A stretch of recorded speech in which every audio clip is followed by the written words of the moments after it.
Muito boa noite a todos que já estão nos assistindo aqui. Nós estamos começando mais uma live da nossa série Encontros ESA, em homenagem ao mês da advocacia. Essa série de lives é realizada pela OAB Subseção Novo Hamburgo, em parceria com a Escola Superior da Advocacia do Rio Grande do Sul. Nós vamos aguardar mais uns minutinhos enquanto estão chegando os nossos convidados para a live dessa noite. E assim que eles entrarem, a gente já dá início à nossa pauta. Sejam todos muito bem-vindos. Já tem uma solicitação de participação aqui.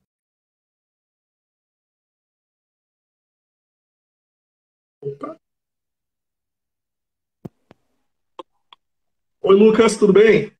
Tudo bom? Boa noite. Boa noite, boa noite. Vamos aguardar então a doutora Luísa. Maravilha. Me escuta bem? Estou escutando bem. Ia mesmo te perguntar, está me vendo bem, escutando bem? Mas, sim, muito bem. Que ótimo. Perfeito. Vamos só aguardar a Luísa então. No mais, como é que estamos? Tudo tranquilo, aguentando aí esse tempo de final de pandemia. Não tá fácil, né? É, Parece um, parece um março de 2020 meio interminável, assim, né? exatamente. Mas Boa agora noite a todos que retomando, já. retomando tudo.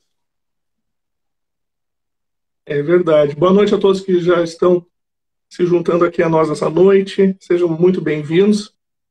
Nós vamos dar início aos trabalhos aí em seguida. Só estamos aguardando a chegada da nossa convidada, doutora Luísa. O Lucas já está aqui com nós.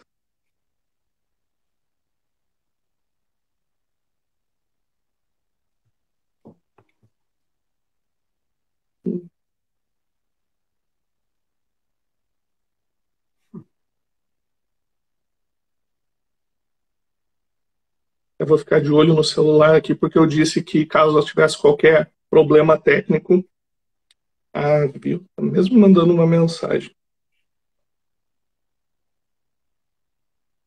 Deixa eu ver. O Instagram é pródigo em probleminhas técnicos, assim. Acho que quase todas as lives a gente teve um pouco de suspense até conseguir reunir todos os três no vídeo. Vou dar uma orientação para ela aqui.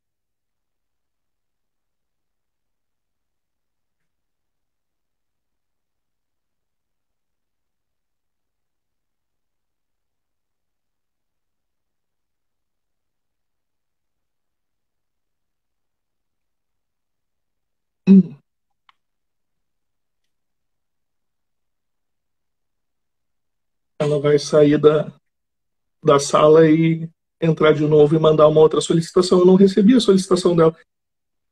Parece que não está aparecendo pela opção de pedir para habilitação. Ah, bom que já tem experiência, então.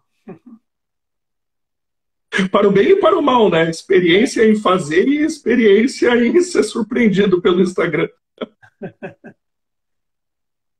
É bem de lua.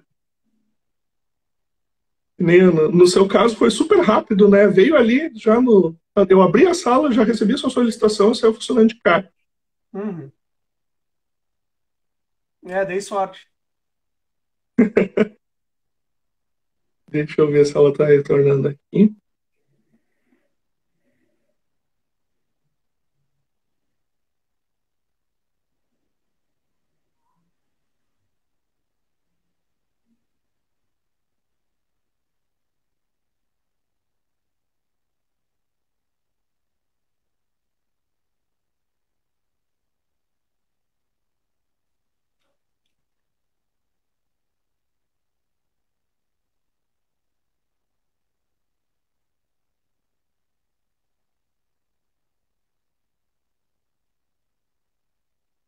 Boa noite aos que estão entrando na sala. Nós estamos só aguardando a chegada da nossa convidada, a doutora Luísa. Recebemos uma solicitação aqui, eu acho que é o outro aparelho que ela está utilizando. Vamos ver. Eu acho que ela está entrando por outro perfil. Oi, doutor, tudo bom? Oi, boa noite. Desculpa o Boa, interpério. Boa noite, boa noite. Não, como eu tinha adiantado para vocês, o Instagram gosta de dar esses sustinhos assim no começo da live para dar uma emoção, né? É verdade, Então, mas ainda bem que as novas tecnologias nos possibilitam alternativas, né? com certeza, fizeram a diferença nessa época de pandemia, né? Então, Exatamente.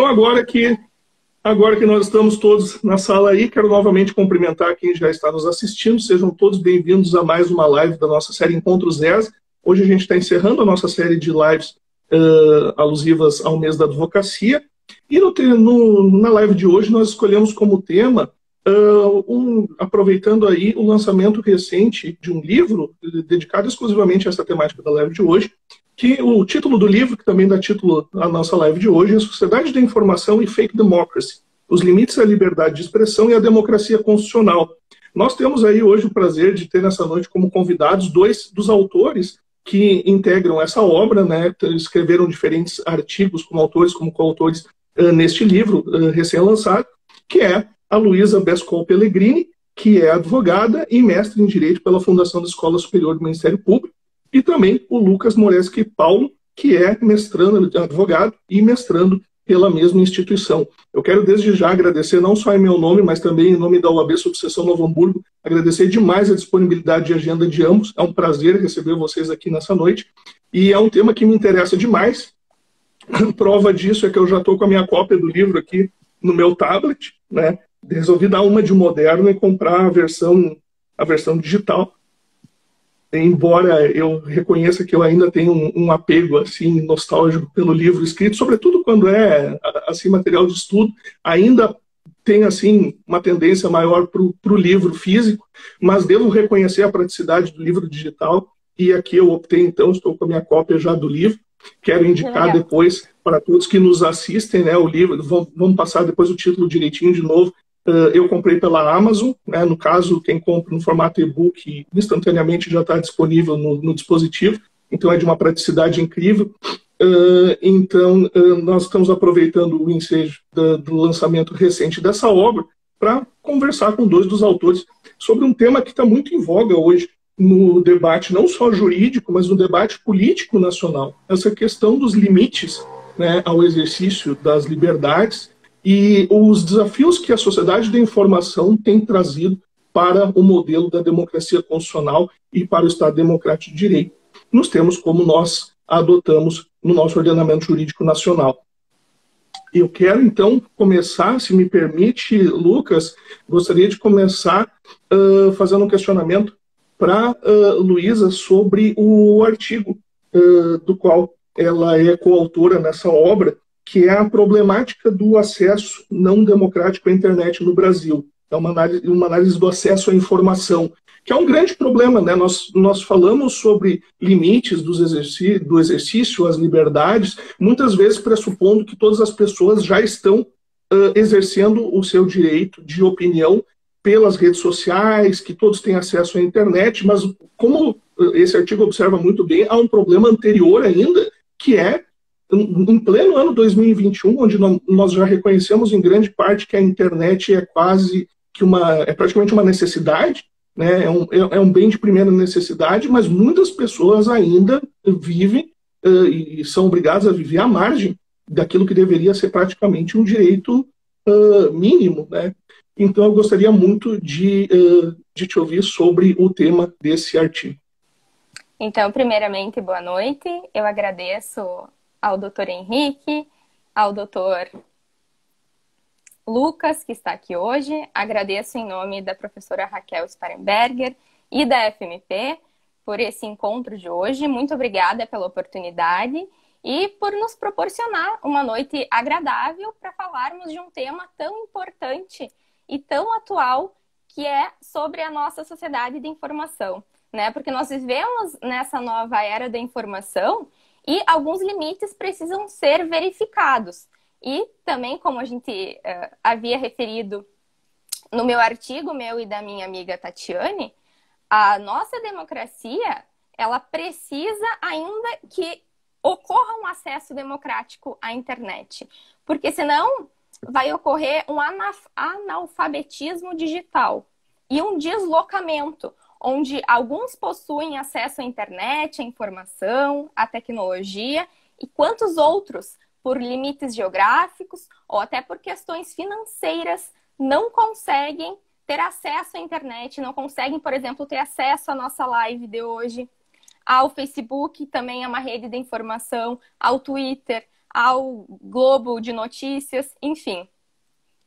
Então, o que a pandemia de Covid-19 evidenciou foi, na verdade, uma realidade que já existia no Brasil e que era, por vezes, silenciada, que era a problemática do acesso à educação.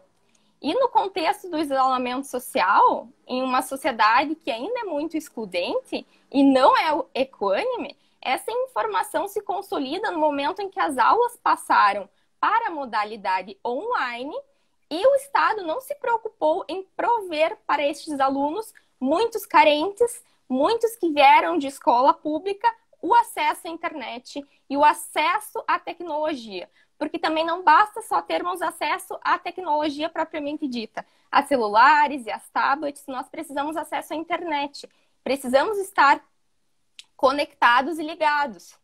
Então, as crianças e os adolescentes que tiveram o seu convívio abruptamente silenciado pela pandemia e tiveram que ir para casa para ter aula em casa, tiveram seu acesso à educação totalmente desconectado da realidade.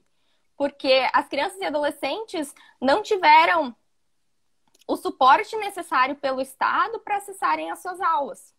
E essa questão da educação e do acesso à educação é importante da gente refletir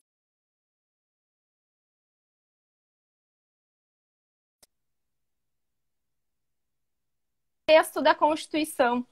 Mas esse direito, apesar de garantido, ele não é implementado de maneira horizontal no Brasil e universal, porque é evidente a desigualdade no ensino. E essa discrepância se mostrou ainda pior no contexto da pandemia, que se instaurou em 2020.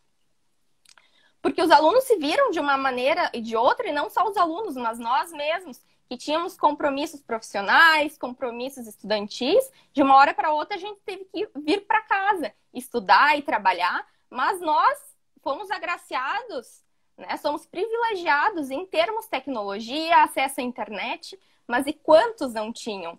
Quantos estudantes de escolas públicas não tinham esse acesso? Quantos tiveram que abandonar as escolas? E quantos ainda vão abandonar porque não vão acompanhar o ensino com os outros colegas que conseguiram acompanhar porque tinham suporte em casa?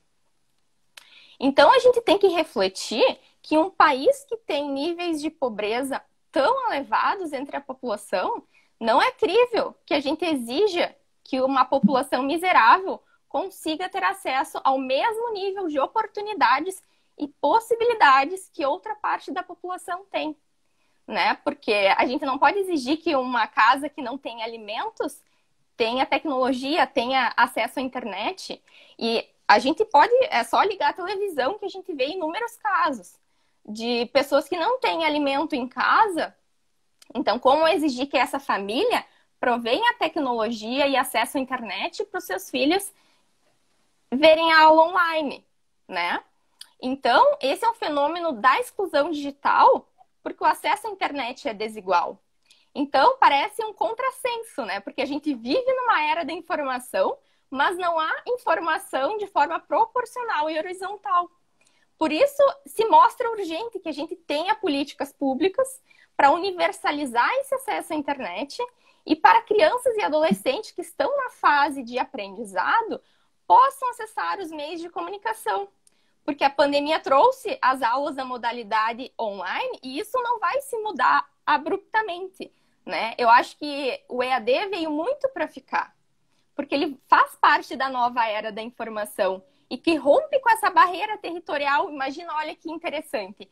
Eu estou em Balneário Gaivota, você, doutor, está em Novo Hamburgo? Novo Hamburgo. E tu, Lucas, estás onde? Porto Alegre. Porto Alegre. Então, estamos em 3 locais diferentes e que, graças ao EAD, a nossas novas tecnologias, a gente pode conversar aqui hoje. né? Então, essas facilidades da nossa nova era da informação, elas precisam também ser levadas para campos onde não existam essa possibilidade. Por isso a importância do Estado, por isso a importância da política pública, para que as crianças e adolescentes possam, das suas casas, também ter essa oportunidade de assistir às aulas da modalidade online. Então, essa questão da exclusão digital, a gente viu ano passado por diversas matérias jornalísticas, né? Alunos de diversas partes do Brasil que não tinham condições tecnológicas para acompanharem as aulas na modalidade online, isso acarretou prejuízos na aprendizagem, né? Notórios prejuízos na aprendizagem. E um desses exemplos é, provavelmente, vocês também.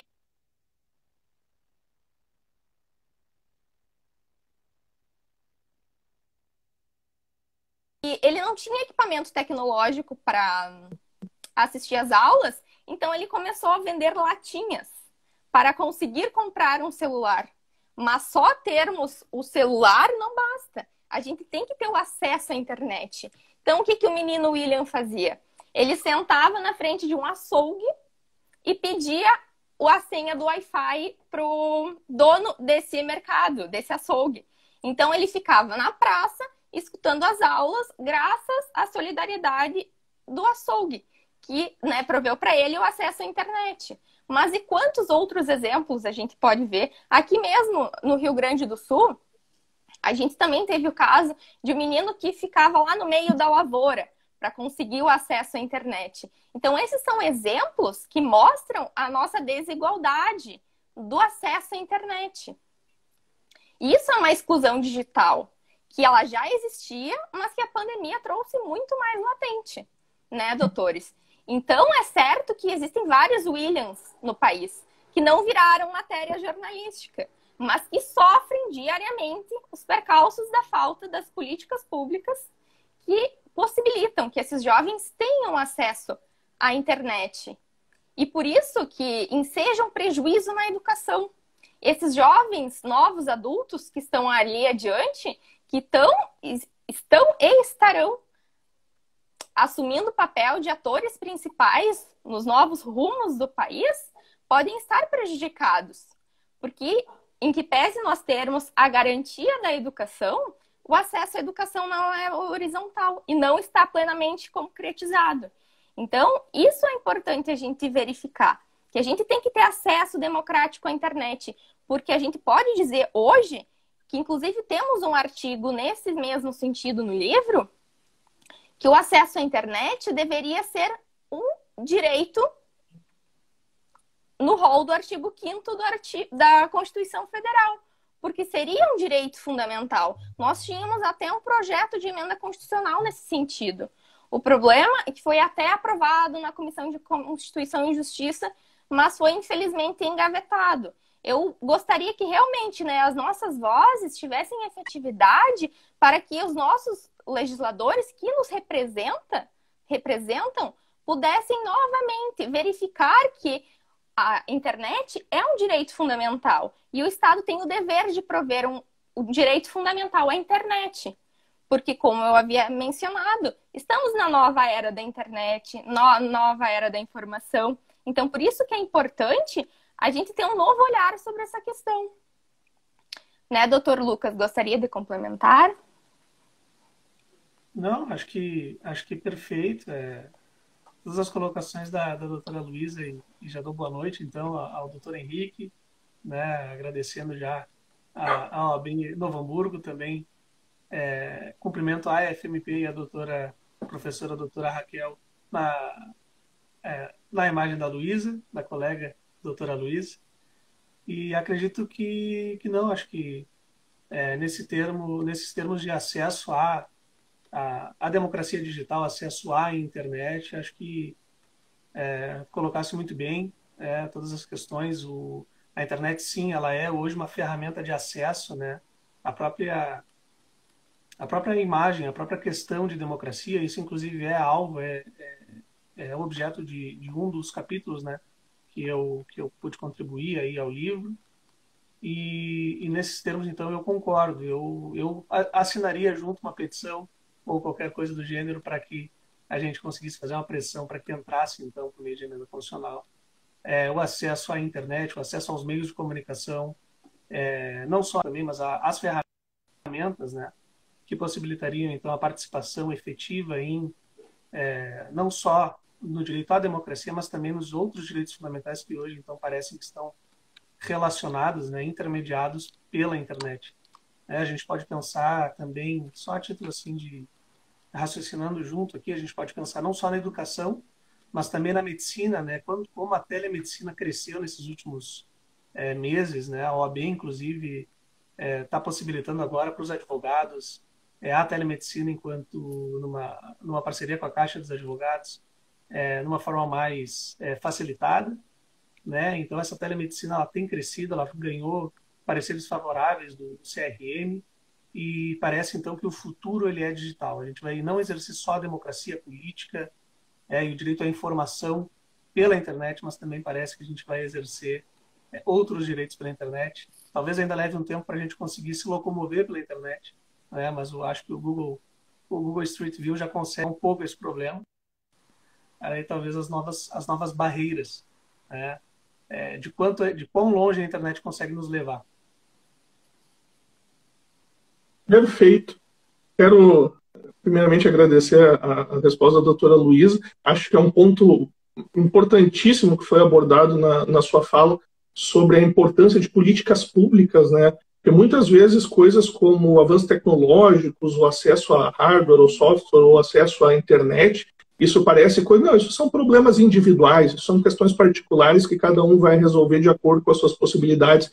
Mas a partir do momento em que a gente sai daquela realidade que eu vivi como adolescente e jovem, lá no final dos anos 90, em que a internet era uma espécie de excentricidade, ou uma espécie de luxo, é uma coisa que você podia ter ou não ter, e quando nós saltamos para 2021, a gente vive num mundo no qual a internet é um pressuposto para que a gente possa trabalhar, para que a gente possa estar bem informado, para que a gente possa exercer na plenitude o nosso próprio papel de cidadão, exercer o nosso direito de expressão e de participação na vida comunitária e democrática. A gente tem que entender esse papel e essa importância do acesso à internet de uma forma diferenciada, muito diferente lá de quando a internet começa a se popularizar na segunda metade dos anos 90. Então, esse enfoque na importância das políticas públicas me parece uma questão assim fundamental. Eu queria já aproveitar o ensejo também para formular uma próxima, né, um próximo questionamento, dessa vez para o doutor Lucas. Um dos artigos que você assina como coautor no livro é sobre liberdade de expressão em ambiente virtual enquanto direito fundamental à participação democrática. Outro dos artigos que eu já tive aí o privilégio de ler do livro, achei muito bom, e sobretudo de como é um tema que ele é candente, como ele é urgente no debate nacional contemporâneo, porque nós estamos acompanhando aí no noticiário político muitas situações que envolvem justamente essa questão sobre os limites à liberdade de expressão, e talvez a emergência da pandemia da Covid-19 tenha gerado situações que até então poderiam parecer inimagináveis em relação justamente a isso. Até que ponto você pode exercer o seu direito à liberdade de expressão sem que você esteja no limite, né, numa linha limítrofe de daqui a pouco estar cometendo um crime ou de estar difundindo uma informação que pode levar a uma lesão real a direito ou à saúde ou à integridade física de outras pessoas. Então, esse debate, que já era um debate bastante presente e antigo dentro da teoria jurídica, mas agora ele adquire talvez novos contornos justamente porque a gente tem uma realidade fática com variáveis e elementos novos. Então, eu gostaria muito de lhe ouvir, doutor, sobre esse artigo e sobre as conclusões desse artigo. Maravilha. Esse artigo, então, ele é escrito em coautoria com a minha colega do programa de mestrado da FMP, a Ana Luísa, em parceria, então, entre dois esforços, né, tanto do grupo do professor José Tadeu, também é do programa de mestrado da FMP, e do professor Anísio Pires Gavião Filho, do qual eu sou orientando, e então pesquiso junto do grupo de pesquisa Colisão de Direitos Fundamentais e Direito como Argumentação, mais ligado então, voltado à questão do direito constitucional também, na parte do direito material. E esse artigo, então, ele saiu fruto, ele nasceu de conversas que a gente tinha, eu e a Ana, sobre as formas de participação democrática. E na época que a gente começou a desenvolver essa ideia, que depois cresceu para resumos, cresceu para artigo e, por fim, então a gente tem o resultado dessas conversas agora no livro da professora Raquel. A gente conversava exatamente a possibilidade da gente transformar, né, da gente se transformar, se transmutar de uma estrutura que veio lá da Grécia Antiga, né, de participação democrática, primeiro direta, né, onde claro, limitada, né, à questão social da época lá, os cidadãos, apenas os civitas, que era uma classe muito específica de pessoas, conseguia participar da política de uma maneira mais direta, para então um outro momento que perdura então até hoje em dia, né, e talvez esteja começando uma mudança aí de uma democracia exercida representativamente, ou seja, indiretamente a gente tem agora representantes que por pautas políticas, por votação, votação também digital, né, e vai continuar desse jeito, conseguem então defender direitos, interesses e levar realmente a voz do povo para as discussões, né, dos dois poderes, principalmente do poder legislativo, mas também do poder executivo. E então agora a gente está num novo paradigma, a gente está no paradigma não só da sociedade de informação, que já permitia uma maior cobrança e um maior acompanhamento daquele papel de representação, então, que os representantes estavam estavam atuando lá na cúpula do Poder Legislativo e também nas respectivas, né, regionalidades, mas também está nos permitindo agora uma participação mais direta, desde organização, por exemplo, em 2013, de movimentos estudantis, de movimentações no Facebook, né, que virou a grande ferramenta política, e agora o Instagram também, de transformação social. Como exemplo, a gente pode pegar a Primavera Árabe, né, que não teria acontecido se não fosse o Facebook, e também com isso a liberdade que o Facebook deu naquele momento de que as pessoas pudessem se organizar, se livremente expressar e se reunir, então, em fóruns de discussão sobre temáticas que em leis, por exemplo, americanas de segurança nacional não teriam sido aprovadas, né, como foi depois nas eleições. E então essa internet, essa possibilidade, essa porta ao mundo, né, essa janela virtual, fez com que as pessoas se interligassem, não precisassem mais ir numa praça para discutir a política, mas pudessem fazer de qualquer ambiente, seja numa tela grande do computador, ou então numa telinha, né, do celular, todo mundo teve voz.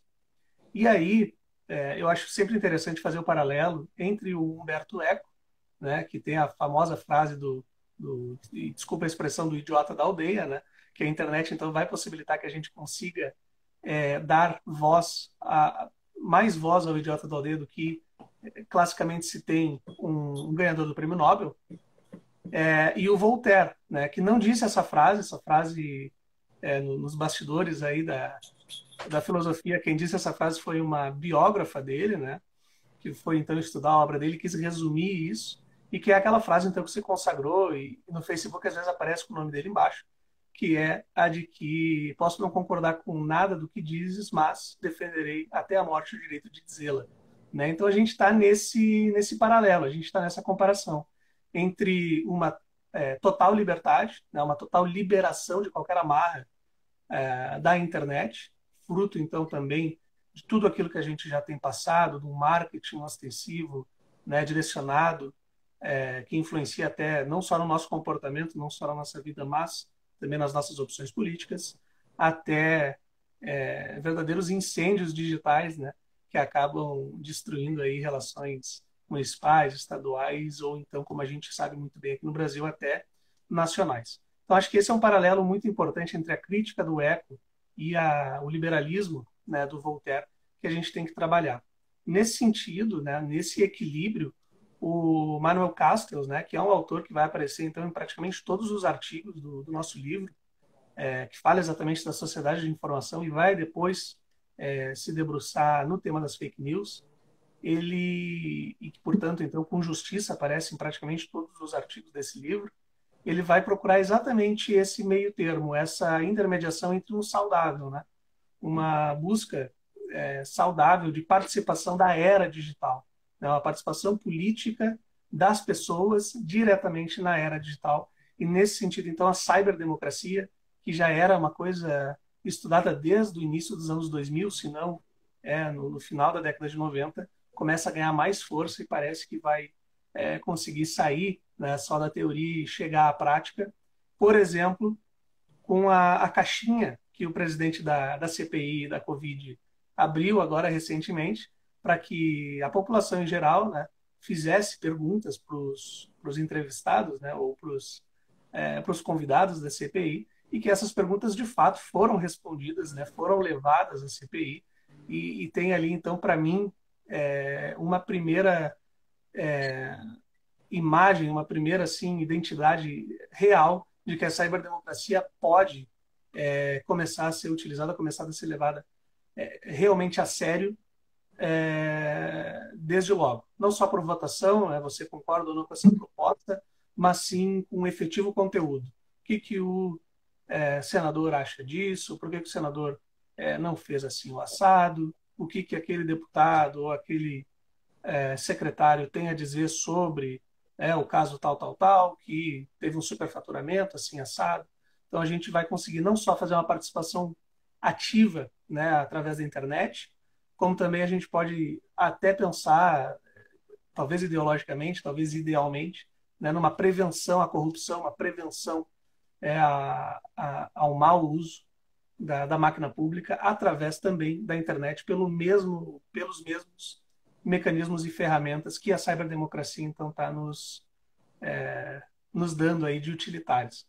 Então, acho que esse é o sentido desse artigo com a Ana, que foi uma felicidade enorme ter escrito em parceria com ela. As nossas pesquisas não são guiadas para o mesmo lado, né? Ela estuda mais a questão do direito digital e eu, então, fico mais na questão do direito constitucional, e a gente conseguiu encontrar, então, nesse tema da ciberdemocracia, um elo de ligação muito forte e ficou muito interessante e uma felicidade, então, estar discutindo isso aqui hoje, doutor Henrique. Muito obrigado, doutor Lucas. Doutora Luísa, queria muito lhe ouvir também a respeito dessa mesma questão, liberdade de expressão no ambiente virtual.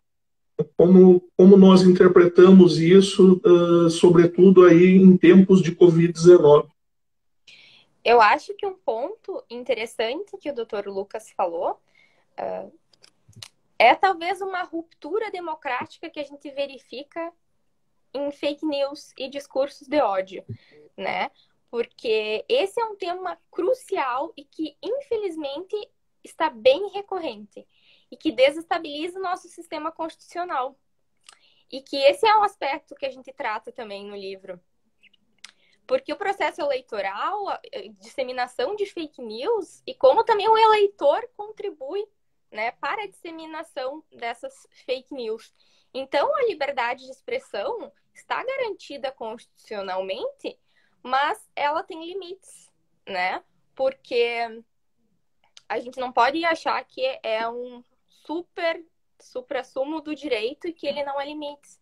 A gente precisa ter uma barreira, porque a gente não pode, por exemplo, disseminar fake news, fazer a desinformação, atacar candidatos em eleições, ou atacar até mesmo eleitores de X ou Y partido político, né? Então, eu acho que a nossa liberdade de expressão, ela precisa ter limites. E uma questão interessante que também a gente debate no nosso livro é o poder moderador do Facebook, por exemplo, quando ocorre alguma notícia, fake news ou desinformação, que o próprio poder moderador do Facebook acaba por tirar aquela publicação.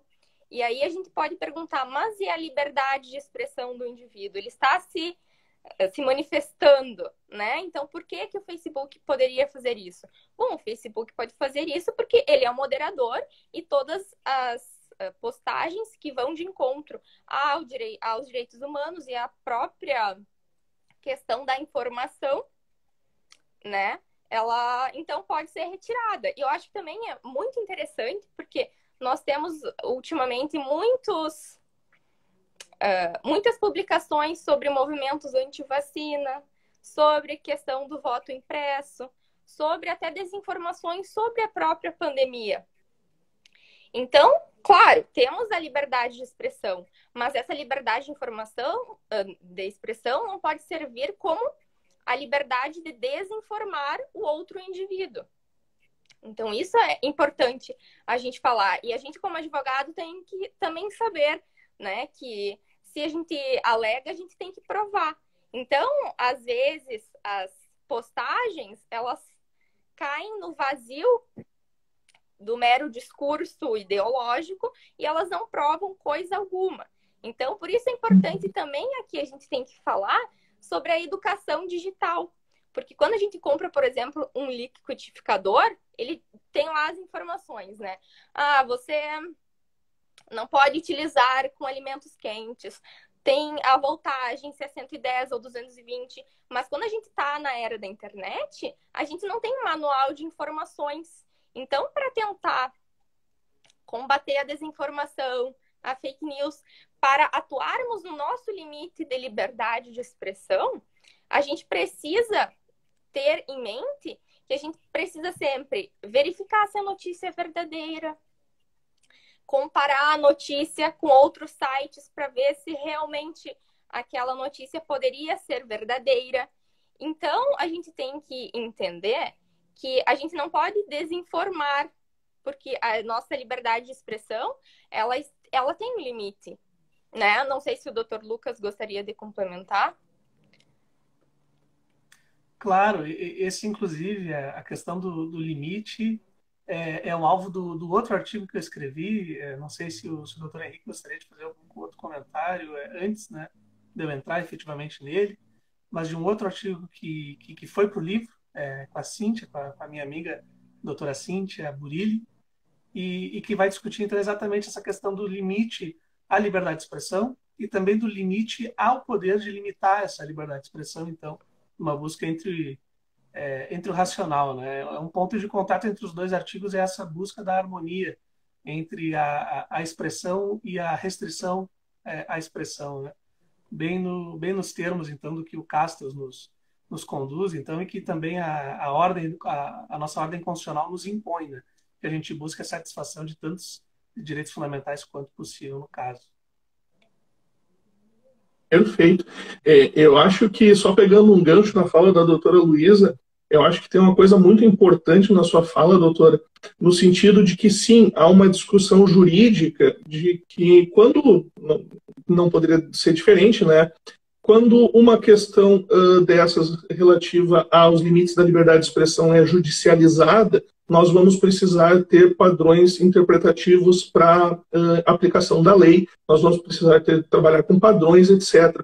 Mas, pensando numa fase anterior a esta de uma eventual judicialização, o cidadão também precisa ficar cada vez mais consciente de que ele exerce um papel pré-judicialização ou fora de uma esfera de judicialização, ele exerce um papel importante no sentido de não permitir se tornar um compartilhador de fake news, de se transformar num fator de prejuízo ao direito de informação alheio e de daqui a pouco estar fazendo parte de uma engrenagem que acarreta prejuízos reais à informação, à saúde, à segurança, à integridade física de outros cidadãos.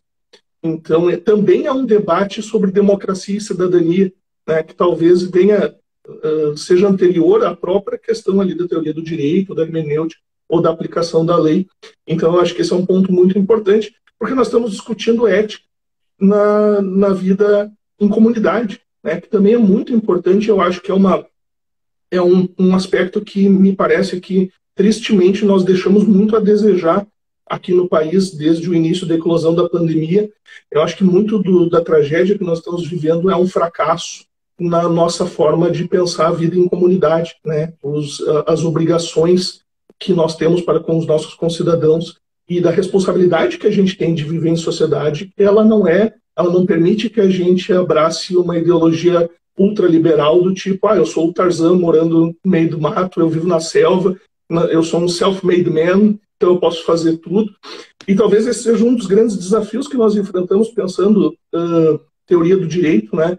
Como conciliar isso quando a gente vive, por exemplo, na sociedade do consumo, onde as pessoas cada vez mais estão muito contaminadas por esse ideário ultraliberal e ultraindividualista, no sentido de que, não, eu sou o cliente, então eu estou sempre certo, o cliente sempre tem razão, o Estado é sustentado por tributos, eu pago tributos, logo sou eu que estou sustentando tudo isso que está aí, então eu estou sempre certo, ninguém pode me desautorizar de nenhuma forma. Então, essa lógica que funciona estritamente ali dentro do microsistema das relações de consumo, talvez de uma certa publicidade em torno dela, mas quando a gente traz isso para a vida em sociedade dentro de um modelo político-jurídico do Estado Democrático de Direito, isso não funciona, obviamente.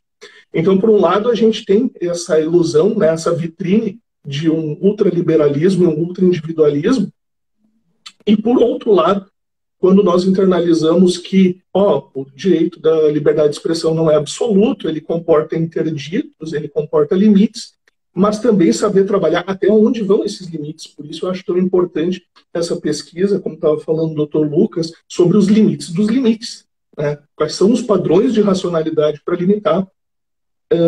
Antes de eu fazer um novo questionamento, eu só lembro, a título de curiosidade, que antes da questão da pandemia, antes mesmo até de todo o debate que foi gerado sobre fake news com a ascensão política do Donald Trump nos Estados Unidos em 2016, ali em 2015 eu tive a oportunidade de assistir uma palestra do professor Eric Hines, da Universidade de Londres, e eu lembro que ele defendia, na época, a mesma postura, a mesma posição que ele tem até hoje, mas na época era visto com um certo pé atrás, por muito do público britânico, europeu, no sentido de que ele defendia que o combate ao discurso do ódio ele tinha que se dar de uma maneira muito cautelosa. Por quê? Porque ele defende a ideia de que você não pode pensar a questão da liberdade de expressão nos moldes da filosofia liberal clássica. Porque a filosofia liberal clássica, o liberalismo clássico, enxergava a liberdade de expressão como uma espécie de privilégio. Então, era mais ou menos uma questão assim de quanto de liberdade nós devemos dar ao povo. Daí tu modulava o quanto de liberdade tu dava para as pessoas, uma visão, né, de Estado liberal clássico. No contexto do Estado de Direito, Estado Democrático de Direito contemporâneo, essa liberdade de expressão ela não é um privilégio que você dá mais ou menos para o povo, é um dado essencial da própria vida em democracia. E, portanto, você tem que trabalhar com uma visão mais elástica, enfim, dentro daquilo que as pessoas podem afirmar ou expressar como opinião. E, em última instância, você vai, talvez, poder realmente coibir e colocar um limite à liberdade de expressão quando a pessoa ou está fazendo uma apologia a crime, ou está cometendo um crime, ou está incitando um crime. Mas, a menos que a pessoa realmente chegue no limite onde ela cometeu um abuso, ela abusou do direito à liberdade de expressão e ela está ali numa linha já de cometimento de um crime, ou apologia ao crime, ou indução ao crime, mas que você tem uma visão muito restritiva, um combate muito policialesco ao chamado hate speech. Você pode, inclusive, né, não só você cria um problema dentro da principiologia do Estado Democrático de Direito, mas você pode até fortalecer o discurso de ódio, porque você meio que legitima o hate speecher e transforma ele numa espécie de freedom fighter.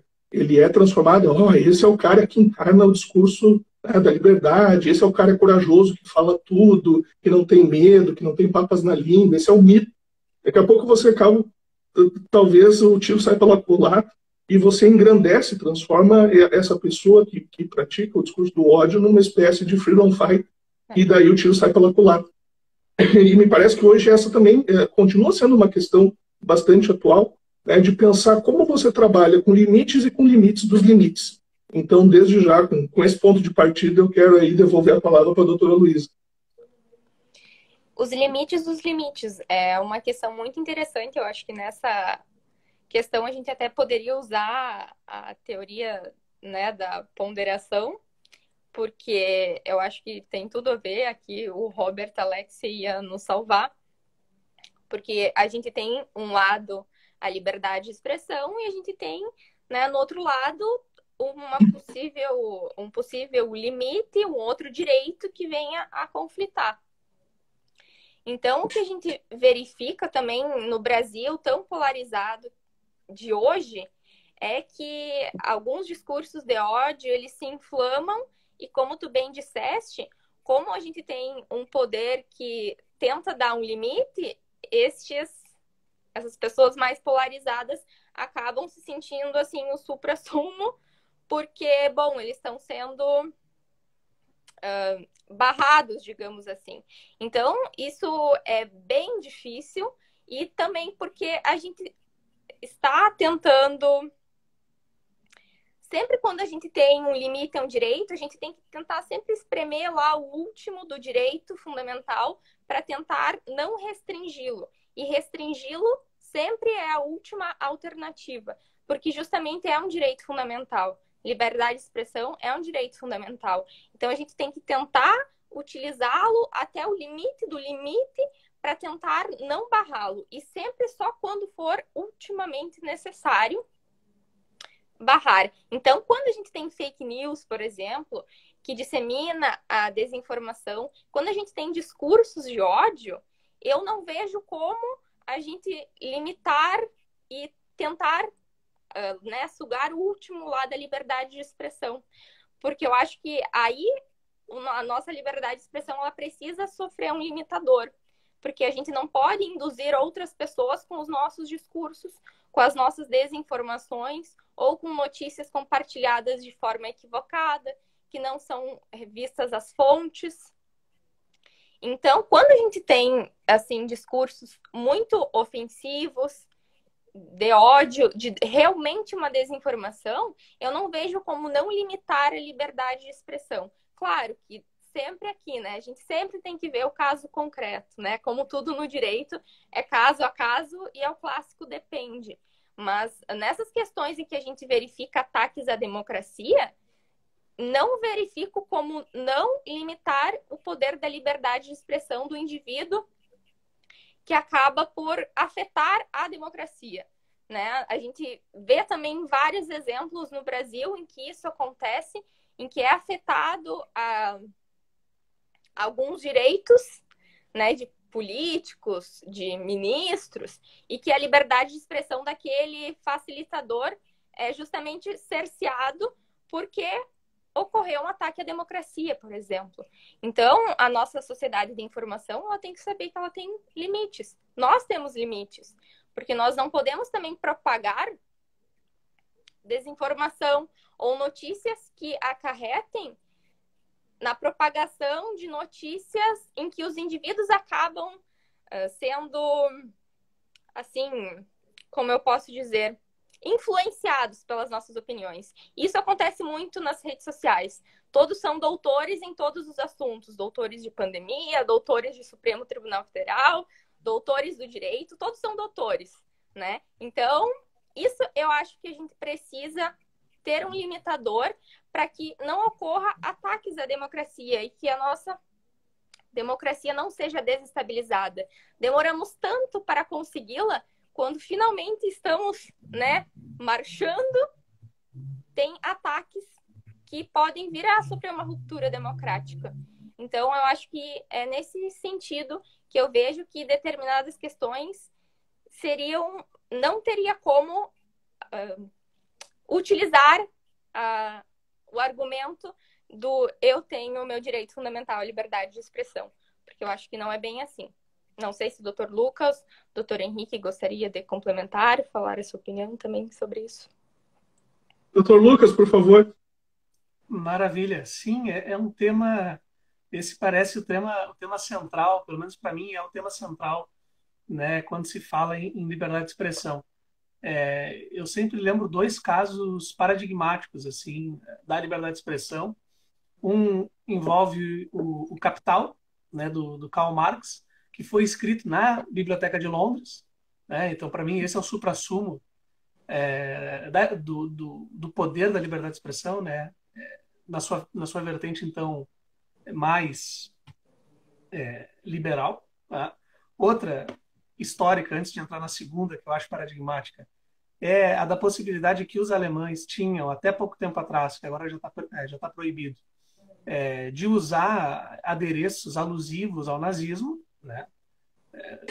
Na faceta, então, na bandeira do neonazismo, defendendo as suas posições políticas, inclusive tinha políticas e não humanitárias, né? Inclusive tinha uma possibilidade, até pouco tempo atrás, de o nazismo se converter num partido político, coisa que não vê, de novo, né? Coisa que não veio acontecer. E mais recentemente, então, a gente tem o paradigmático caso da Marcha da Maconha, né? DPF 187, aqui no STF, então, que foi autorizada, né? A Marcha da Maconha, que na época do julgamento, continua assim, a comercialização da maconha é crime de tráfico, e a utilização da maconha, então, é uma contravenção penal de uso, né, do entorpecente, e que não poderia, então, ser influenciada exatamente porque a influência incorreria em outro crime, né? Então é muito curioso, assim, a liberdade de expressão é muito curiosa.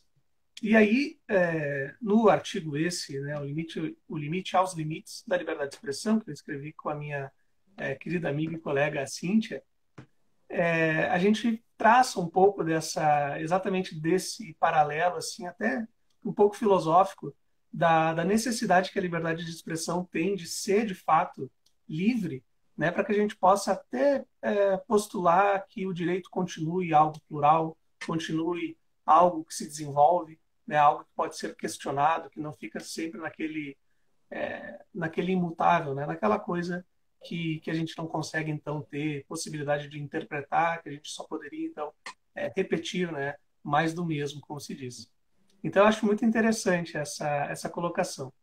Inclusive, um dos defensores, a gente usa, né, só a título de exemplo também, no artigo, é o John Stuart Mill, que vai ter o trabalho dele, um dos trabalhos mais interessantes do John Stuart Mill, que é On Liberty, né, sobre a liberdade, que ele vai estabelecer, então, que a liberdade é tão importante para outras áreas, não só para o direito clássico, mas também para a igreja, por exemplo, que no processo de canonização, né, que é aquele que vai tornar alguém santo, então, existia a figura do famoso advogado do diabo, que era, então, a figura, o advogado encarregado exatamente para fazer a contradefesa, né, para fazer a contradefesa do porquê que aquela pessoa, Madre Teresa de Calcutá, São Tomás ou outras figuras assim que foram santificadas, foram beatificadas depois, de que eles não poderiam tomar então essa posição dentro, né, dos quadros da história da igreja.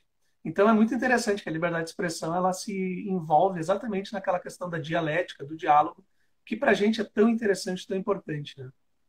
E aí um outro movimento anterior assim a toda essa discussão que a gente vem tendo, né, da liberdade de expressão com fake news, foi que em 2015 a gente tem exatamente essa questão da colaboração no processo, que eu acho muito interessante, a colaboração no processo, inclusive com a possibilidade das partes entrarem em acordos dialogados, em acordos conversados antes mesmo de qualquer decisão judicial.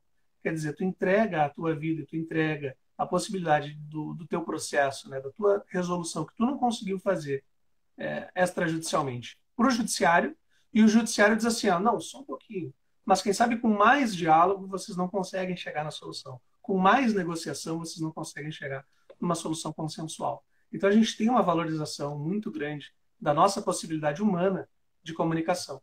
E isso, então, deve ser preservado. Em contrapartida, a gente tem um complicador muito grande, que é a mentira, né? Ou então a falsa notícia, né? As fake news.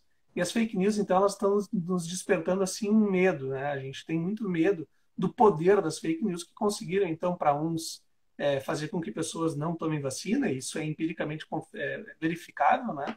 Ou então que um presidente, se fosse eleito, ou então que não fosse eleito, né, por outro lado, e assim por diante. A grande questão, e por isso o limite aos limites da liberdade de expressão, é que, primeiro, a liberdade de expressão é um direito fundamental consagrado, protegido, então, pela ordem constitucional, e deve ser mantido assim até que, pelo menos, que mude, né, a interpretação sobre a Constituição e a mesma Constituição.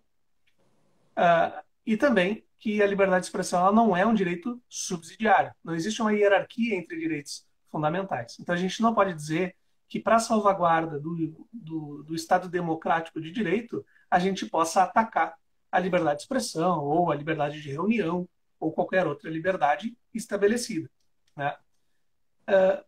E por isso, então, a gente não pode... Foi uma expressão que me veio assim na hora que a gente estava discutindo. Eu, a Cíntia, e aí eu acho que acabou indo para alguma versão do texto, não sei se foi na versão que foi publicada efetivamente, mas que a liberdade de expressão ela estava funcionando subsidiariamente, ela estava funcionando como um metal de sacrifício nessa tentativa de contenção da pandemia. Quer dizer, aquela conta de Twitter lá já proclamou, né, já tweetou fake news. Então, por isso, ela deve ser bloqueada, ela não vai ter o direito de se retratar na mesma forma, no mesmo veículo, como se usualmente fazia, né, sobretudo no direito administrativo, direito público, ou em jornais e nessas questões, né, não poderia se retratar, mas sim seria tirado o seu direito de tomar outras liberdades, né, de tomar outras possibilidades de se expressar. E isso, então, começou a ser tratado como uma censura assim, posterior a um fato delituoso de que essa pessoa de fato fez fake news, isso daqui a pouco vai virar um verbo, e também uma censura prévia, que daí a gente não pode admitir que a figura da censura prévia, que é proibida pela Constituição exatamente pelo nosso período ditatorial, né? A gente não pode ter a censura prévia definida no direito e tomada como postura pelo judiciário, e parece então que vinha sendo tomada isso, sobretudo naquele caso do inquérito das fake news, mas também é discutível essa postura. Então a gente fica de novo nesse meio de campo. Censura prévia ou censura posterior com medidas securitárias, né, para que não se repita. E aí a discussão para que a gente tenha aí para frente, que a gente consiga então resolver essa questão. Não sei, Luísa, doutor Henrique, como que a gente vai conseguir solucionar isso? Eu acho que é só interessante, né, complementar que a gente pode utilizar sempre um exemplo do panóptico de Bentham, mas de uma forma trocada, assim. Porque a gente diz que o panóptico de Bentham, né, a gente está numa sociedade em que somos vigiados, mas também nós podemos vigiar, né, porque nós devemos ser facilitadoras da boa e da verídica informação, né? Então, é um panóptico de Bentham invertido, assim. Então, a gente sempre tem que tentar usar, né, a nossa informação para o bem, né? E utilizar sempre informações verídicas, não sempre tentar atuar nos nossos limites, né? Nos limites dos nossos direitos. E é aquela máxima, né? O nosso direito vai até onde o direito do outro não pode ser restringido ou dilapidado ou enfim, né? Eu acho que a gente sempre tem que verificar a questão de respeitar o direito do outro, mas também respeitando a democracia, a nossa liberdade de expressão. Perfeito. Eu complementaria, talvez, observando que o desafio que se instaura aí para a sobrevivência e evolução do Estado Democrático de Direito parece ser o seguinte: se nós presumirmos de boa fé aqueles que, na verdade, estão de má fé para com o Estado Democrático de Direito, e se o Estado Democrático de Direito não se defender de forma alguma e adotar uma postura de abertura total ou de presunção de boa fé de agentes que, na verdade, estão de má fé em relação ao direito e às instituições, o Estado Democrático de Direito pode vir a ser destruído desde dentro pelas suas próprias fragilidades. Por outro lado, se o Estado de Direito, em nome de sua própria autodefesa, se arvora numa versão muito policialesca de si mesmo, ele próprio, não seus inimigos internos, mas ele próprio destrói a si mesmo e deixa de ser um Estado democrático de direito em nome, paradoxalmente, da defesa do Estado Democrático de Direito. Então, é um problema, fazendo uma brincadeira, dado o horário, assim, talvez poderíamos fazer uma alusão àquela ideia do se correr o bicho pega, se ficar o bicho come. Não existe uma resposta fácil e pronta. Se o Estado Democrático de Direito se torna permissivo demais, ele pode ser dinamitado e implodido desde dentro. E eu acho que um dos profetas desse estado de coisa, que eu acho que não é reconhecido na doutrina como deveria, é o Tzvetan Todorov, quando ele escreve aquele ótimo livro sobre os inimigos íntimos da democracia, e isso foi lá no começo dos anos 2010, e infelizmente ele já é falecido, mas eu acho que ele acertou naquele livro, assim, na cabeça do prego, porque ele foi muito feliz ao observar que os grandes desafios da democracia ocidental de agora em diante não seriam inimigos externos, como, por exemplo, aquele modelo da Guerra Fria, ou como algumas pessoas se preocupam demais, que a grande ameaça da democracia vai ser uma disputa de poder geopolítico dos Estados Unidos com a China. Para o Todorov, a grande ameaça que a democracia viria a enfrentar nos próximos anos seria o termo que ele usa é inimigos íntimos, justamente porque ele previa que esses grandes desafios iam vir de dentro da própria democracia e que a democracia precisaria aprender a lidar com problemas como messianismo político, populismo, autoritarismo, etc. Então, eu acho que ele foi muito feliz nessa previsão, embora seja uma previsão sombria e problemática, e talvez este seja, né, o grande desafio que nós temos. Né? Não permitir que, em nome da defesa da democracia, a gente oblitere a própria democracia, mas também não permitir que, em nome do exercício das liberdades que são garantidas pela democracia, pessoas que, no fundo, são autoritárias e contra a democracia, minem as próprias instituições do direito. A nossa conversa está maravilhosa, né? Eu adoro o tema, gostei demais da participação de vocês, foi uma alegria recebê-los. Gostaria de ficar mais 1 hora, mas como a gente já está aí cruzando o nosso horário limite das 8 horas, infelizmente a gente já está indo para o encerramento.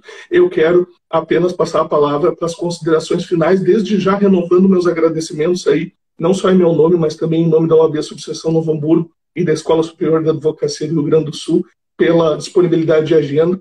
Foi bom demais poder ouvi-los a respeito das publicações no livro. Né? Quero aqui, só para a gente repetir, para quem tiver interesse no tema, o título do livro é Sociedade de Informação e Fake Democracy, os limites à liberdade de expressão e à democracia constitucional. A obra já está disponível em várias lojas na internet. Eu comprei na Amazon, a minha edição é a do Kindle, edição virtual. O meu ring light está atrapalhando um pouco aqui.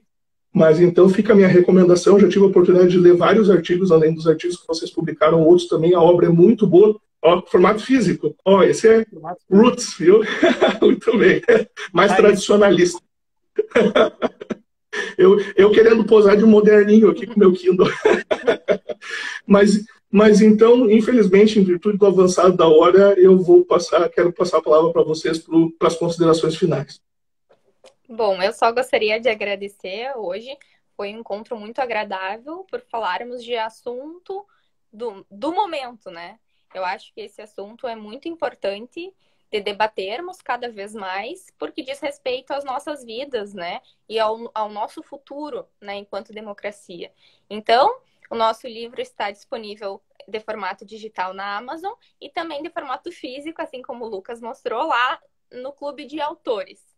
Então, né, para quem tiver a oportunidade de comprar o nosso livro, né, porque ele busca desdobrar as várias interlocuções possíveis dessa sociedade de informação, principalmente no que diz respeito ao que a gente falou um pouco aqui sobre a democracia constitucional, ao respeito ao Estado Democrático de Direito, né? Então, agradecer, muito obrigada pela oportunidade, em nome da professora Raquel, do nosso grupo de pesquisa, muito obrigada pela oportunidade. Muito obrigado, Lucas. Sim, claro. Eu, portanto, então, também agradeço muito ao Dr. Henrique e à OAB de Novo Hamburgo.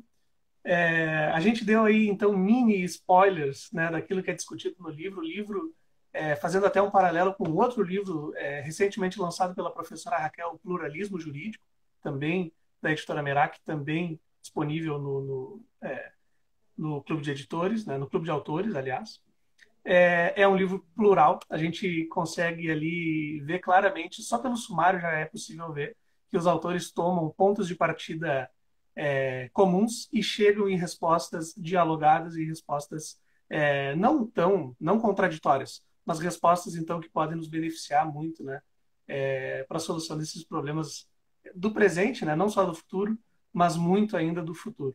Fica o convite, então, para que leiam o livro, e eu fico totalmente à disposição.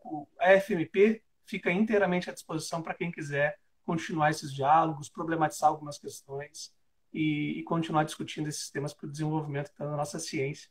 Agradeço, então, à OAB de Novo Hamburgo, em nome também do programa de mestrado da FMP e em nome da professora doutora Raquel.